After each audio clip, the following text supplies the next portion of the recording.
गाजी को भी शामिल गुफ्तगू करेंगे, लेकिन अमीर अब्बास इस वक्त वहां पर मौजूद हैं जब ये काफिला रवा दवा है इस्लामाबाद की तरफ। क्या सूरत हाल है अमीर अब्बास से जान लेते हैं। अमीर बताइएगा कहां मौजूद हैं आप और क्या मनाजिर देख रहे हैं आप? हम बुरहान इंटरचेंज पर मौजूद हैं और हमारे पीछे दरियाए हरो ब्रिज भी जिसको कहा जाता है, और यहाँ से तकरीबन पेशावर 122 किलोमीटर मेरे अकब में है और इस्लामाबाद इंटरचेंज जो है वो बहुत करीब है। इमरान खान साहब का जो काफिला है वो तेज़ी से रवा दवा है और कुछ ही लम्हे में वो हरो ब्रिज को, हरो पुल को क्रॉस करेगा।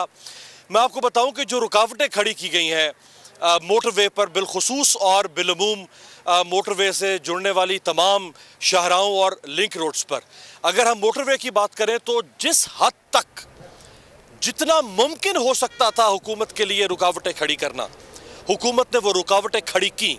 यानी एक तो डबल लेयर्ड कंटेनर्स रखे गए ताकि उनको हटाना बहुत मुश्किल होगा। दूसरा ये कि वो कंटेनर्स भरे हुए थे, फिल्ड कंटेनर्स थे, ऐसा नहीं कि चंद लोग धक्का लगा के उन कंटेनर्स को उल्टा दें।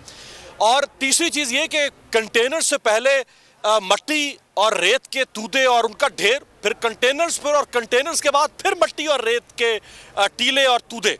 सो अब कुछ देर में खान साहब का जो काफिला है वो कारवां यहाँ से गुजरेगा और इत्तला तो मिल रही है कि यहाँ आगे शायद शेलिंग और पुलिस के साथ कोई कन्फ्रंटेशन हेड ऑन हेड हो सकती है।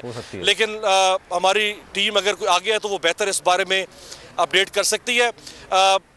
एक हमारी टीम जो है वो खान साहब के मार्च के साथ साथ है। हमें आप समझ सकते हैं कि हम लॉन्ग मार्च का जो हरावल हिस्सा है हम उसको कवर कर रहे हैं। देखते हैं अभी आगे चल के मज़ीद। लेकिन आप ख्याल रखिएगा क्योंकि शेयरिंग बहुत ज्यादा हो रही है और क्योंकि हमारे नुमाइंदगान हैं, एंकर पर्सन हैं, इस लॉन्ग मार्च को कवर कर रहे हैं और चाह रहे हैं कि पूरी दुनिया देखे, पूरी पाकिस्तान देखे क्या सूरत हाल है, किस तरह का खान साहब का लॉन्ग मार्च है, कितने ज्यादा लोग हैं और ये तमाम सूरत हाल है। तो जनाब सब्सक्राइब करें और बेल दबाएं ताकि कोई खबर रह न जाए।